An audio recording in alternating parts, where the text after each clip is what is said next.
right? Let me ask you a question. What do you think, or how do you, what do you think about evolution? What do you think about evolution? So our perspective of me personally, or as Muslims in general? As a Muslim, or as so you I'll wish. give you me personally. I completely reject the idea of evolution. Me personally. Based on my research, I completely deny the idea of evolution. I've seen the amount of fraud that they play and the games that they play. They try to justify theory of evolution scientifically. In their own magazines, they will claim lies that the same magazine would refute, right? That's what I'm going to say, right? So this is my perspective, my personal perspective when it comes to the theory of evolution. But Muslims, some Muslims, what they try to do, first they say the Quran and Hadith, they do not have anything clear about animals, right? Not evolving, animals, not human beings, right? And then you have some people who even try to make an explanation for human beings here and there, right? Okay. No, I don't agree with those people. But I'm telling you, some people do try to reconcile between certain things in the theory of evolution. What I'm trying to say basically is it's not like you have to wholesale reject evolution, to be honest. You know what I'm trying to say to you, right? Yeah. Well, my position is... I'm talking to you, so let's go with your position, Okay, that's my position, right? I wholesale reject it based on my research, based on looking at certain people who made different series explaining the evidences, right? So, like for example... So let's say you see, I don't know, 30 different breeds of dog. Do you think that all of those breeds came from from the creation, or a human? That's not necessarily what evolution is.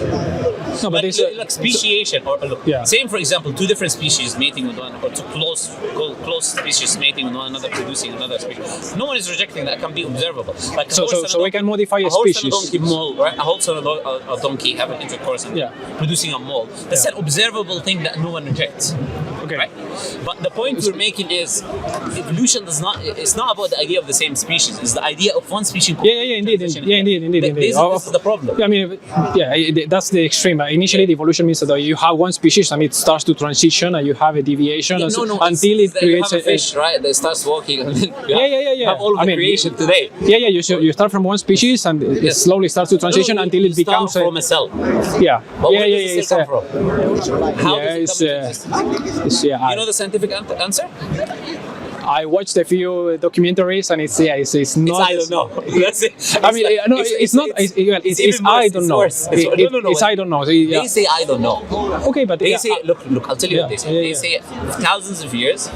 It was a sea, and a thunder hit the sea, and we happened to produce a cell, right? And that cell happened to multiply and become a fish. And my thing is, I'm okay with saying I don't know or we don't know, because I mean these are very complex answers. Or is it we don't know yet? No. The basis to have a theory, you have to explain the beginning of the theory. You cannot play this game. I cannot look because they don't say I don't know in so many things which they do not know. They claim there was something called the Homo erectus, even though they have no evidence for the Homo erectus. Zero. What they do, they bring different bones from different animals from different things, and they say we do not know. They could be bones from different things, and they put certain bones together, and then they draw a picture. And this is the Homo, and they say, this was the Homo erectus. And the Homo erectus was walking here, and they made the non-terminals, right? And come on, how do you know this answer is there? Look, this is the whole theory. What I'm telling you, this is what the theory of evolution is. It's a bunch of hocus pocus. Look for similar types of genes.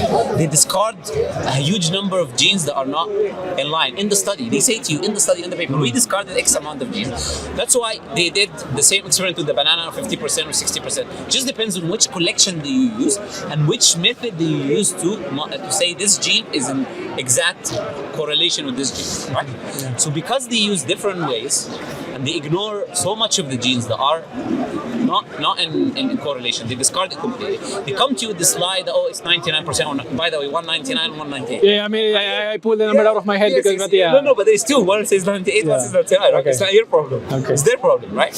Why they do this? Why they have to try to convince a person like you or the layman.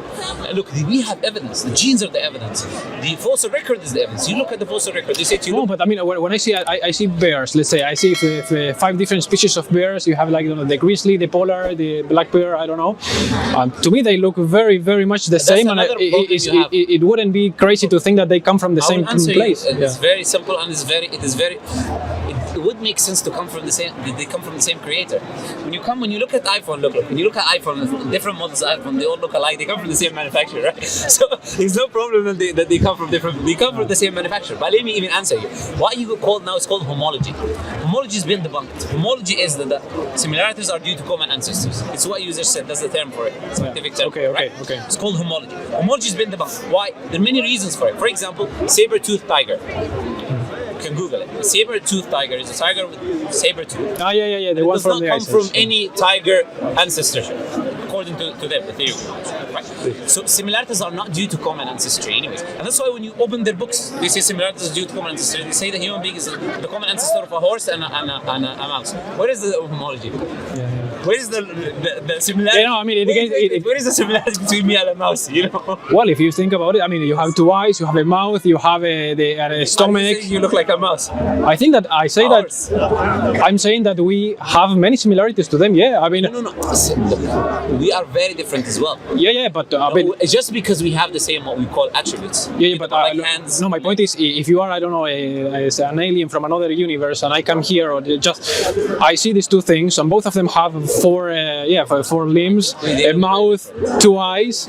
We're different, but at the same time, they look completely different. Right? No, we are completely, but at the same time, don't you? I mean, we have a nose, we have ears, we have eyes. That's insane. No problem, but just because you have, this is not what homology is. What you were using. Homology is that there is similarities in the structure. Yeah, I think that there are different levels of similarities. That's why you were saying different tigers, because they look the same, right? Yeah. Very close. Yeah. But I mean, there are different levels. Exactly. I'm using the same argument against you. I'm saying if this was the case, then why are they saying we come with the same common ancestor with a rat, a mouse, and a rat, and a horse? I mean, you have to be consistent. Ultimately, I think if we all come from one cell, I think that you will start much. When we go back, we have no answer for the cell, where the cell came from. Now look, the point is, any evidence you bring me for it now, I'll debunk it. That's it, one by one, right? Because I've done the research, right? Yeah, I know. I'm not just saying that. Like, look, for example, they use the whale. You say the whales, they have pelves. They have pelves. Pelves is a bone in the end of the whale, right? They say these two bones were two legs actually, and it was. Yeah. I know. And this will open books like Biology by Evans and Johnson, 2017 edition, 2018. This is by academics. And we have a research 50 years ago saying that the pelves of the whales are not vestigial organs. Do you know what vestigial organs are? The organs that used to be useful and not anymore. Yeah. They say they're not vestigial organs. They're very useful. They use it for mating. They use it for different functions. So look, they lie to you even on their own research. They say to you, look, it's useful. Okay, but let me write in 2017, it's not useful. Point is, they want to convince someone like you and many other people in the West. There's a documentary on that. It's called The Expelled. They expelled. You will see people expelled from their jobs. Professor academics excommunicated just because they deny evolution or deny any God or put God in the research. They excommunicate them. See, these people, God is against science according to them, right? So if you mention this, go away. You're not an academic, right? I'm giving you this documentary has the names of the researchers. That got expelled because. And them saying themselves, professors, they would say to you, watch it, right? So what I'm saying to you is the reason I rejected wholesale is because every single evidence that they provide, I've looked at and I've seen a refutation. Okay. One by one. So if there is no evidence, then why would they even look at this theory as something that would make any sense? And why would they try so hard to go against this? Why? Yeah. Why? You've got someone like Richard Dawkins, which is one of the biggest propagators for this theory in the West. It's one of the people who revived this theory in the West. Which theory? The evolution or what? Darwinian evolution. Okay. Darwinian evolution. You don't know Richard Dawkins? Yeah. Richard Dawkins. Yeah. I didn't. Yeah. Sorry. I didn't get it. Richard is very well known, right? Yeah. Richard Dawkins is one of the four horsemen of atheism, right? He came. There's a video of him recording on YouTube. You can find it. He says evolution does not disprove God. But he says, but laymen like you think it does. Unlike me, I'm a layman as well. Layman in biology, he's saying, right? Think it does. I don't think that because I've done my research. But laymen, they think evolution disproves God because it disproves Adam and all of that. Now we have an answer for humans. So he says, all I have to do is to convince the layman that evolution is true and they will leave God. So when you have this group of people, atheists, called lead scientists and brought on magazines, and they're all saying this nonsense, right? Trying to convince the people of evolution with any cause because they don't want people to believe in God. There is, I can build this case. But why not? What is there to win for them? Okay, first, they're atheists. They despise religion completely. For whatever reason, maybe their own life, their own experience, right? They were Christian. He doesn't know anything about Islam anyways. He wrote the most recent book he wrote. He refuted Christianity. He doesn't never refuse Islam because he knows nothing about it. He generalized all religions false because they refuted Christianity. Yeah. Come on, what are you talking about, right? Point is, they have their own reasons for it. But in the West, generally, even the governments don't want people to become more religious, right? Why? The more moral you are, the more you'll be healthy in your life, the more you'll be thinking, the more you'll maybe go against the system, the more you unite. So the more stupid you are, the more drugs that you take, the more the easier to control you watch, it's easier to control, right? So there are many reasons I can give you, but the point is, the fact is what I'm telling you is that these things I'm giving you are in those science magazines that they claim disproving evolution. The same science magazines are disproving evolution by disproving their evidence. But don't you think also that you're saying about it's a reason for them to control them, but isn't religion also another way to control people according to you? That's the point. It will be if it's not true. So I've looked at the evidence for evolution and denied it based on that. What you have to do is to look at the evidence for religion. If there is no evidence for religion, then I would agree with you. Okay, it's another way to control the people. You get what I'm trying to say, right? But that's why Islam can never be a way to control the people, because it does not give the authority to the government, specific government or this or that, right? What it does is it focuses mainly on your life, focuses mainly on you as a human being. Of course, you have to obey the rulers of you, so you don't have chaos. That's the same for every religion almost, no? That they focus on the individuals themselves. Yes. But that's what I'm saying to you, is it would not be really a way to control the people if it's just about you focusing on bettering your life. Yeah, that's what they say at the beginning, but then I think that's why you have to go into the religion, right? So coming back now to Islam and the evidence of the Prophet, because we moved into evolution, I believe that we dealt with that, all right? Okay. Give you more. I'll give you a nice playlist that you watch on evolution, debunking one by one if you want to see as well, right?